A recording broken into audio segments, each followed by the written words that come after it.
Welcome to another episode of Rising Tide Startups Podcast. This is Kevin Pruitt, and my special guest today is Tracey Minutolo. Tracey, thanks for joining us. Hey, thanks for having me. Good to have you with us. So give our listeners a short bio. Who is Tracey? All right. So Tracey, for the purposes of this interview, is a side hustle coach, but I'm also a 9 to 5er myself. So I'm a microbiologist, and I have been one for my entire career. But I've also done a lot of side jobs and now side business stuff. So I'm doing coaching as well. So splitting my time. So obviously you're a classic underachiever. I'm somebody who has a hard time sitting still, so you're probably noticing me bouncing here too a little bit. But yeah, That's all right. We got it. That's why we do video. It's animated. If there's time, I'd like to fill it. That's kind of me. So I understand. It looks like your cat's about to do gymnastics there behind you, so you're going to flip backwards off your chair there. Yeah, might be a little bonus entertainment here. The cat. Cat tricks. So tell us, give us kind of your 1 minute elevator pitch. What on the Side Hustle Success Lab? So tell us how that got started and what was the inspiration and what is Sure. it? I mean, I'm actually a member of it, so I enjoy the interaction. So Yeah, so my sweet spot is really working with service-based side hustlers and primarily other coaches and freelancers. So, and what I do is I help folks that are in the very early stages of getting a side hustle off the ground, right. To actually get some quick wins and get some traction so that they don't say, I can't do this. It's not for me. Forget it. I really don't want that to happen to people. So that is my sweet spot in the side hustle coaching world. I think I might be a little bit different from some of the other side hustle voices out there in that I'm maybe a little older. And with that comes, this understanding, and it's in my message, that it's not just about like hustling and hustling and hustling and driving yourself nuts and drinking tons of coffee. It's about your entire life, and your side hustle really should be an integrated part of your life. It really should be something. It's not something extra or other. It's something that's an extension of you. So by that, I love that word integrated. Token, yeah. Then by that token, you really need to have a side hustle. In my mind, and the folks that I like to work with, that is really some kind of it's basically another way for you to express your purpose in the world.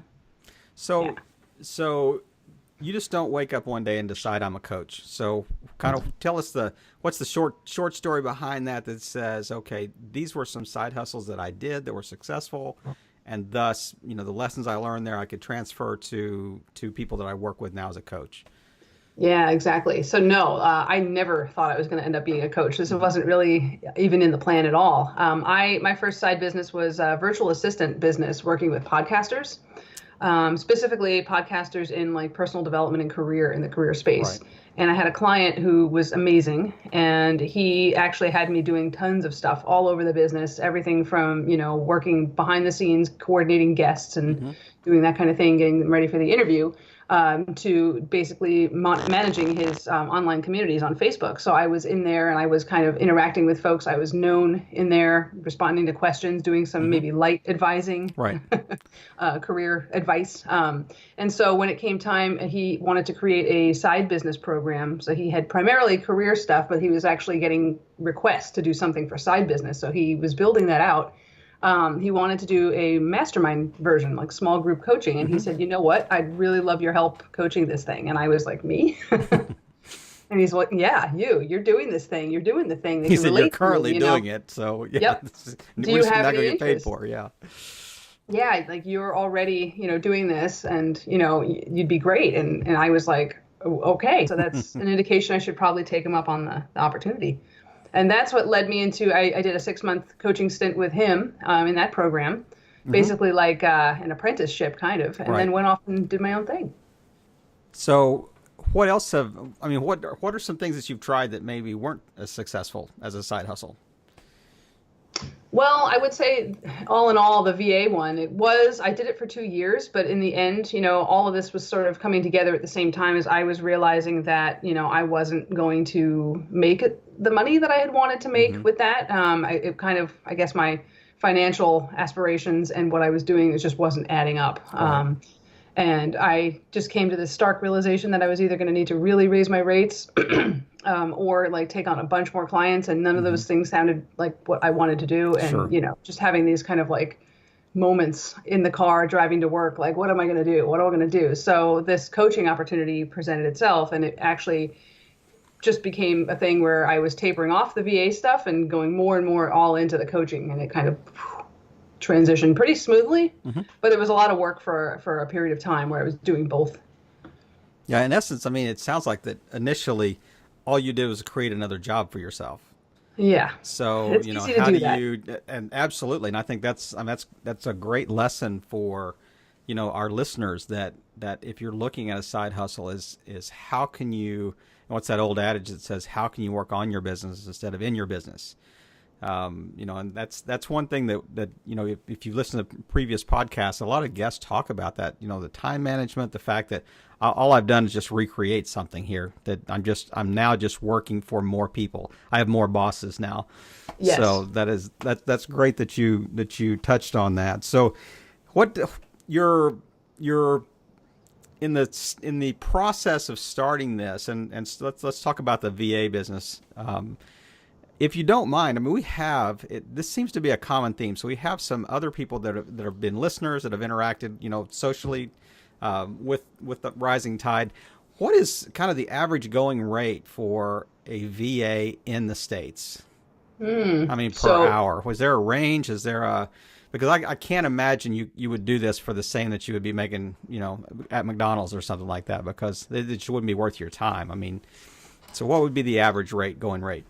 Right. And so again, I want to put a disclaimer on this. Well, actually, you know what, to kind of go back to an earlier point that you made, and I will add on to that a little bit, is when you're starting out your side business and you've got an idea of what you want to do, it's really, really beneficial to get out there and do a little research, figure out like what the going rate is, figure out what people are charging. Try and connect with some folks that are actually doing what it is you want to do, or something really similar, so you can get a sense for, what's great about it, what's not so great about it. Really do that work up front. I did not do that at all. I just went in charging like head first and said, I'm doing this thing. I worked a couple of months for free to get some experience. And then I moved to paid, and my agreement with the one client that I just mentioned, actually, my rate was increasing during the period of time that we worked together. And a lot of it was kind of,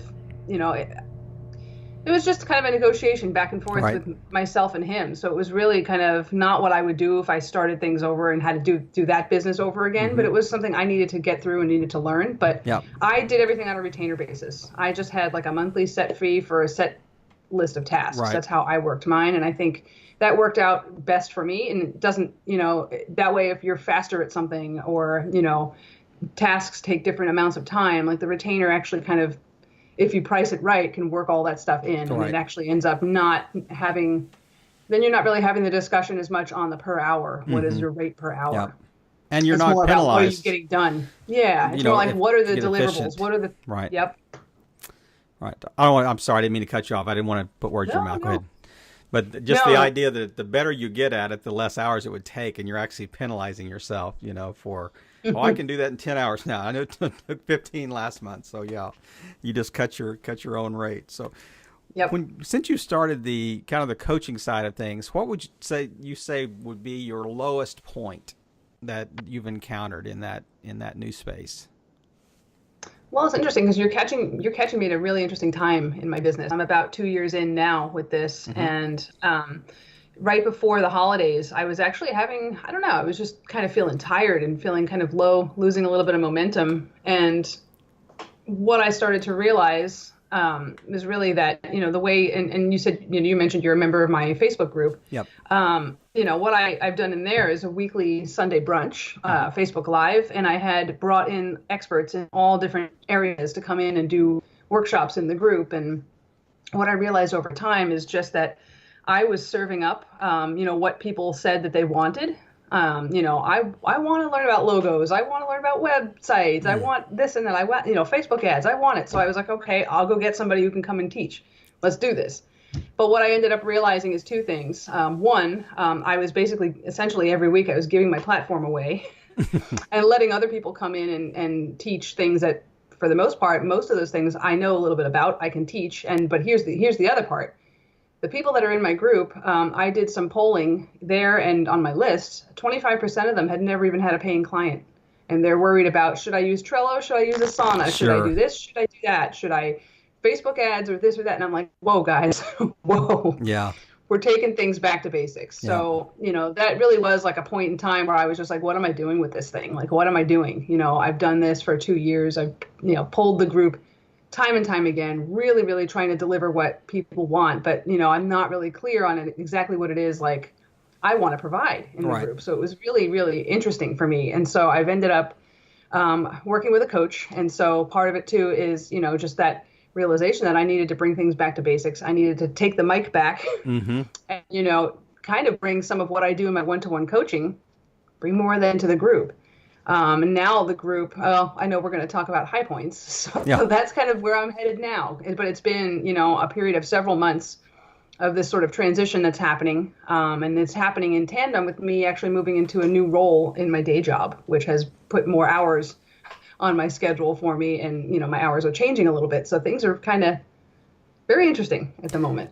I have a feeling that the majority, I would venture to guess 90% of the questions that you would get from your Facebook group, you could probably answer without bringing someone else in. I mean, especially if they're really early stage, started, or Definitely. they haven't even really launched their first client, type thing. So, Definitely.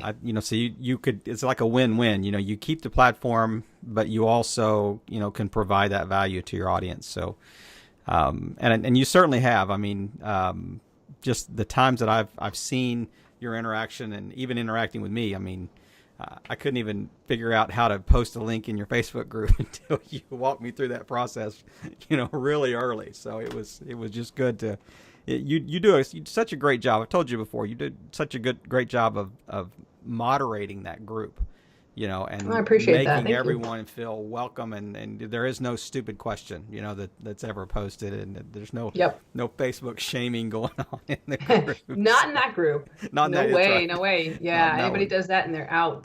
But yeah, I mean, and that's a great point. So really what it is, because I do have, and that is my audience. Those are the Mm-hmm. people that I really want to serve, the folks that are at this, early stage of like make or break. Like, can I do this side hustle thing or not? Is this going to Right. work for me or not? And they don't need to be focusing all their time on, creating a podcast or like, hours and hours on blog posts when really what they could be doing is just getting out there, getting into discussions with people that they might be able to help and maybe land a client or two and actually bring in a Yep. little bit of income. And now it's like, whoa, okay, I can do this. Yep. It really changes things.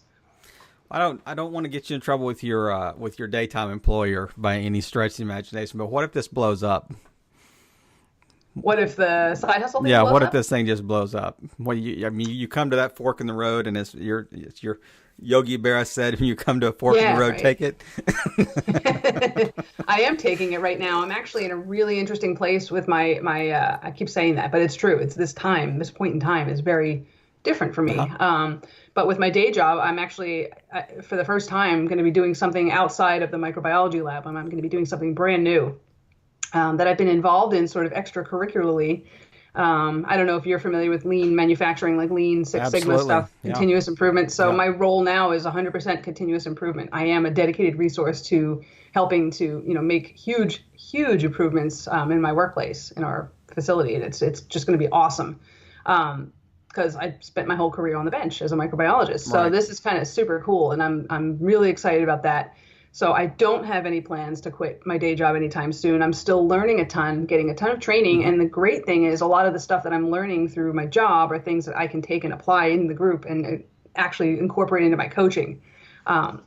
Ways to be more efficient with your time. I mean, you Sure. could even 5S your email inbox. Did you know that?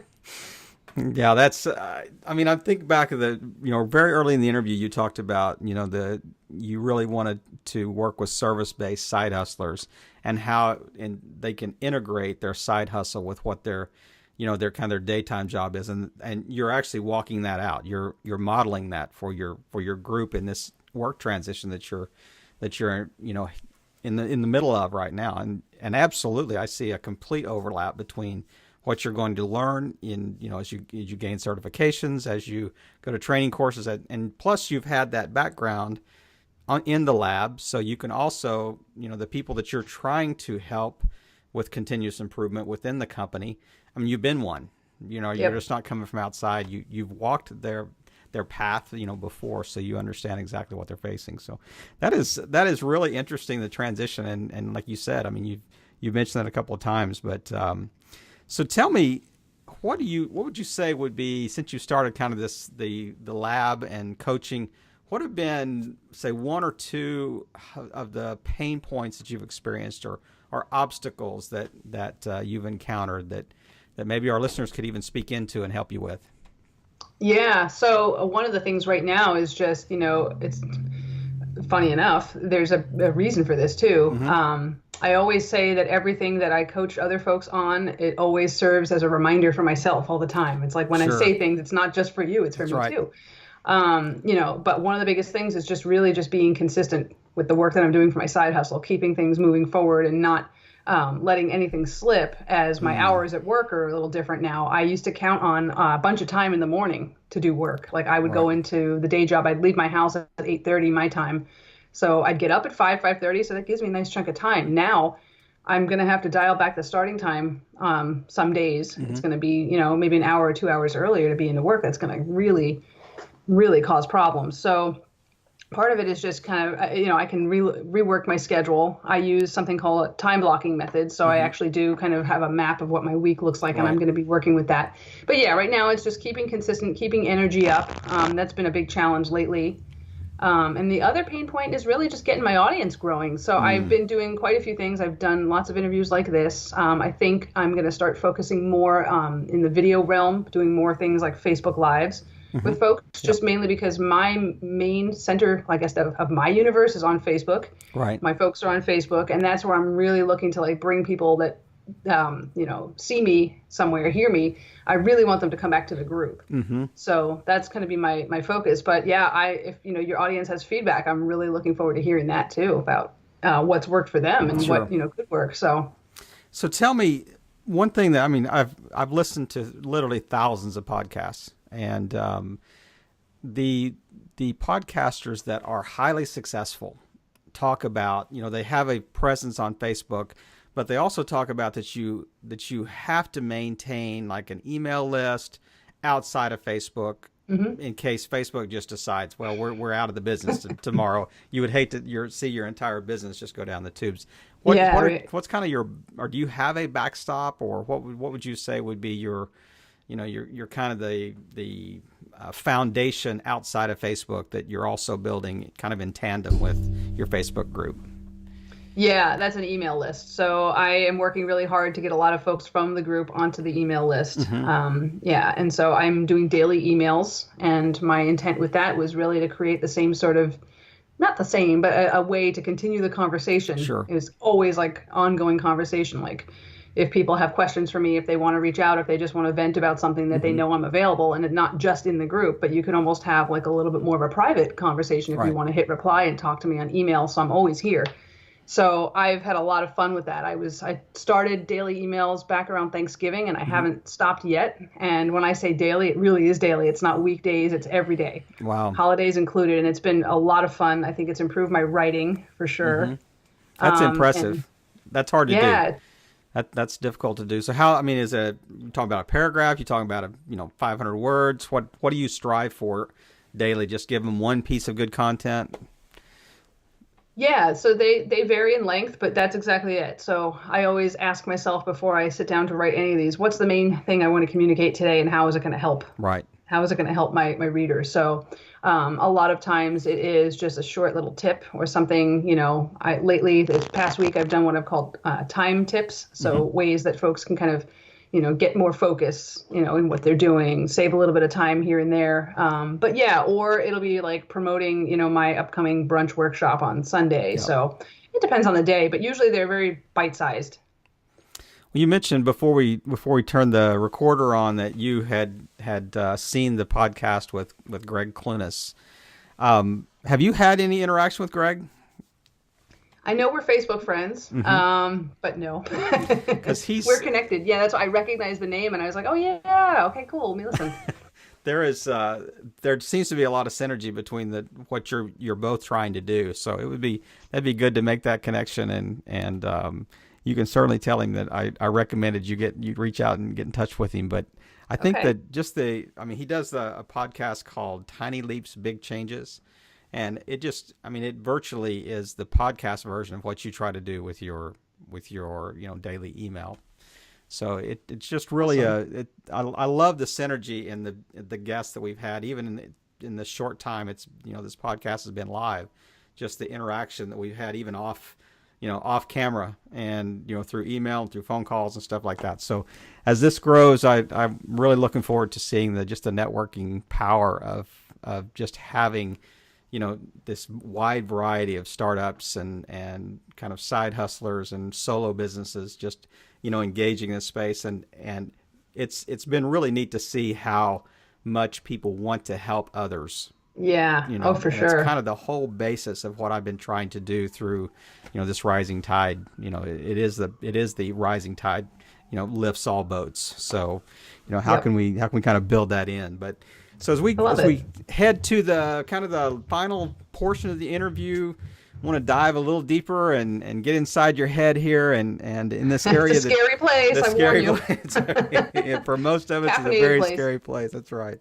Mm-hmm. So who would you say would be someone online that you follow that really inspires you? And it can be more than one, but is there one primarily that you would say, yeah, that's my driver right there. That's my champion.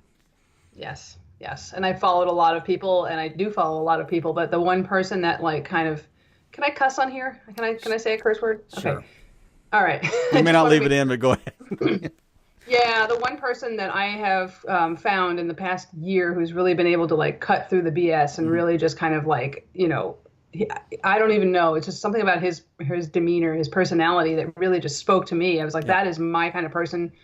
This guy is amazing. His name is Landon Porter, and he's got a group called Getting Clients Without Being Salesy. Yep. He's also known as the Sales Gorilla.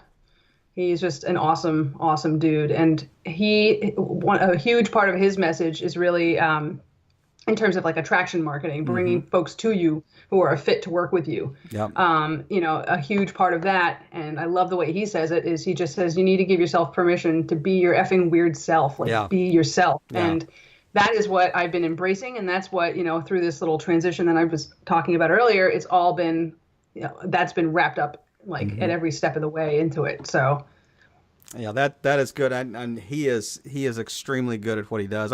When you said, okay, can I swear on here? I thought you were going to head to Gary Vaynerchuk or something. That was the first one that came to mind. Yes. So tell me, is there a special life quote that you like to remind yourself, kind of the affirmation every day? I got to read this because this is what keeps me going. Yeah, one of my favorite quotes is you probably heard this a ton of times, but it's an Emerson quote. Once you make the decision, the universe conspires to make it happen. Mm. Wow. So it's amazing. Once you start that first step on the path, things start to fall into place. Opportunities pop up. You think of things things just really, the stars align. So I love that. And it's a great reminder, especially now as I'm kind of stepping out into newer territory, really just taking the helm, in my group. And as, basically a little bit of an influencer in the side hustle space that I would like to be. I want to grow into that. It's just it reminds me that, okay, the universe is working with me. Mm-hmm. So I normally ask this at the first of the interview, but I didn't ask you this, and you didn't cover in your bio. Where are you? Where do you live? Oh, yeah, I'm in San Diego. Okay. Maybe the most beautiful place in the country. I mean, it's such a well-kept secret, and it's not fair to the rest of the world. And we're sitting here in our cold and rain, and you can go out 364 days a year and walk on the beach. And we pay for it, though. We do have the sunshine tax. I am sure that's true. I'm sure that's true. So if you would go back a couple of years, maybe even further back than that, maybe pre-VA business or whatever, what would be one really solid piece of advice that you've learned through this process that you would give, your pre-side hustle Tracey right now, and that you think our listeners could really, really benefit from? Well, I think I alluded to it or actually mentioned it earlier in the interview, but really just about doing the research, doing a little bit more legwork to understand, what the market is willing to pay for what you want to do before you go whole hog and jump in there and start, creating a ton of work for yourself. Yeah. But the other thing, and this applies to the pre-coaching Tracey, and I know a lot of side hustlers out there have a hard time with this, is being more open about your business, share about your business. It can be uncomfortable. And some folks I know have, legitimate worries about, is this going to impact my day job? Sure. I need my day job. I understand. Yep. And I tell everybody, okay, it's a case by case thing. You need to make that decision for yourself. But when you're open about your business, when you share about your business on social media, at parties, with people that you Hmm. trust, even at work, some of my coworkers know, like, it's amazing what can happen. Yep. So I would have just kind of come out about my business a little bit earlier. Okay. That can you expand a little bit more? I mean, on that because I think that's going to be an obstacle for people that want to start a side hustle. Is how do you engage with your employer with your day job? What do you think is the best manner to do that? Yeah, so I know that there are folks that won't agree with me on this, and that's okay. Hmm. I take a pretty like hard line on this. I will not work on my side business like during business hours. Like I Yep. will not. If I'm doing anything, it's like maybe I'm walking to the water cooler and I'm answering something on Facebook, or maybe, whatever else is happening on my lunch break. So Hmm. I'm not on company time. I'm not using company materials or anything for side business Right. purposes. I keep everything separate. But yeah, I think it's really just a matter of, if you have coworkers that you trust, and it's fine. And it depends on where you work too, because I think some industries are probably a little bit more conservative or a little bit more old school, and they're Hmm. not as like with it. But I think the more that time rolls on and the more that the economy keeps moving in this direction, I think it's just becoming the norm. I think people Yeah, are I think you're starting to right. come and do things on the side, and it's not. I mean, maybe someone has an Etsy shop. I had a coworker who made candles and Yep. soaps in her house, Yep. and sold them. So it's not that unusual. What about? I really want to dig into this a little bit because I think you've got a real resource to offer our listeners. But I mean, I'm not trying to beat a dead horse here. But so what about talking to your supervisory chain? Um, is it good that they are aware of what you're trying to do? And the second question I have, and I'll let you try to answer both of them, is um, what about um, conflict of interest with your day job versus your side hustle? How the making sure there's not a conflict there. So can you speak on those Hmm. two things? Yeah. So first, as far as a supervisory chain, I think it's really on just a need to know basis. Hmm. Right now, because I'm moving into a new role, my manager, who is becoming my new manager, was Hmm. not my manager before. She was a friend, a coworker, and so she did know. Yeah. So she knows, and it's Right. fine, and I trust her. But I also think most larger organizations have policies around some of this stuff, and especially if what you're doing, so you want to make sure you're familiar with that and make sure you're not violating anything at Yeah, all. that's good. Good word. Because at the end of the day, the day job is still, for the most part, that's your insurance. It's Yep. paying the bulk of your expenses. Yep. You don't want to compromise that. It's the Right. solid. The way I put it is, it's like that is your solid foundation. Hmm. That's what allows you to branch out in all these directions and try, to monetize passion projects Yep. in the form of side business. So don't compromise your day job. But yeah, that said, it's really just about being familiar with your company's policies around Hmm. this stuff, and obviously the computer usage, your time, that sort of thing. And if as long as you're not violating anything there, your time off the clock is your time. Right. One of my actually early side business ideas before the VA business was consulting, because I had done a little bit of consulting before. I had worked, had come in to do some training with a previous employer. After Hmm. I had left, they called me back to do training. So in microbiology, that would be an option for me. I could go out and do consulting. I just didn't want to. Right. But at a certain point in time, that would have been a conflict of interest, a thing that I think my Yep. employer would be happy about at this Right. point. So Right. That's good. yeah. It's a good word.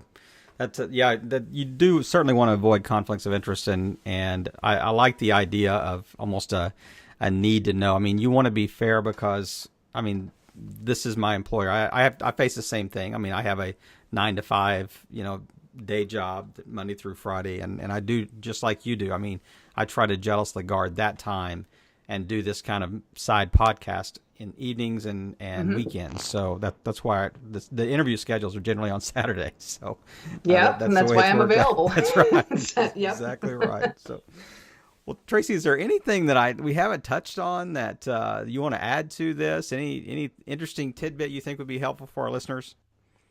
I think right now the big I just want to convey to everybody, and this is just where I'm at in the business, and Hmm. this whole back to basics thing that I'm going Yep. for right now, and I know if some of your listeners might really help them out, is if you're struggling, especially if you're struggling with time, ask yourself, what is it you really want to achieve? I mean, do you Right. want, if you're new in your business and you really want to bring in some income, and I guarantee that's probably what you want, and it will make things feel better and feel different for you in your business, then you need to focus on the activities that are directly going to lead to that. Yeah. You really need to be directly focused on how can I get into conversations with people I can help, and how can I get out there and start making offers. And other stuff is secondary. It's not that you ignore other stuff. You can create content. It's cool. But if you have 10 hours a week to put into your business and you're spending 10 hours a week on creating like blog posts, you can't expect then to generate the income right away. So some of these other strategies are more long-term. Right. So sorry, I got a little long-winded there. No, but that's exactly. That's very helpful. I'm just, as you were talking, I was thinking, what would present the highest ROI, the return on investment, for those types of activities. So I think that's just sage advice. So tell us how people can find you. I know that we mentioned Facebook. What's the specific Facebook group and other ways that they could get in touch with you? Well, I have a website, so people can go and look me up at TraceyMinutolo.com. So it's TraceyMinutolo.com. Lots of vowels. Yeah, and we will have that on the show notes. Yeah. Good. I think the best way to kind of get to know me and like hang out and, like really we can have some chats and stuff is to come and find me in my Facebook group, the Side Hustle Success Lab. Right. And you can either just go to Facebook and search Side Hustle Success Lab, or you can go to sidehustlesuccesslab.com and it will take you right there. Okay. I actually have, when you request to join, I have a little cheat sheet. It's 9 ways that you can optimize your Facebook profile for business that you can grab when you join. You know what? I think I joined too early. I don't remember receiving that. So well, I'll have to send it your way. I have to rejoin or something. You had to kick me out so I can join again. That's right. So, well, thank you so much for your time today. It's been great. I mean, I hate to overuse this phrase that you hear on so many podcasts. You've been dropping value bombs, but that's exactly what's happened. I mean, you've given us so many useful things to take away, as if you're looking to do a side hustle. And I just thank you again for your time. I know time is valuable, and just really appreciate that. I've enjoyed our interaction today. And so listeners, it's now your time. It's your time to add feedback to the pain points or obstacles that Tracey mentioned. And so go online and fill out our feedback form on the website and offer that. And because, as we like to say, all boats rise in a rising tide. Tracey, thank you. Thank you, Kevin. This was awesome.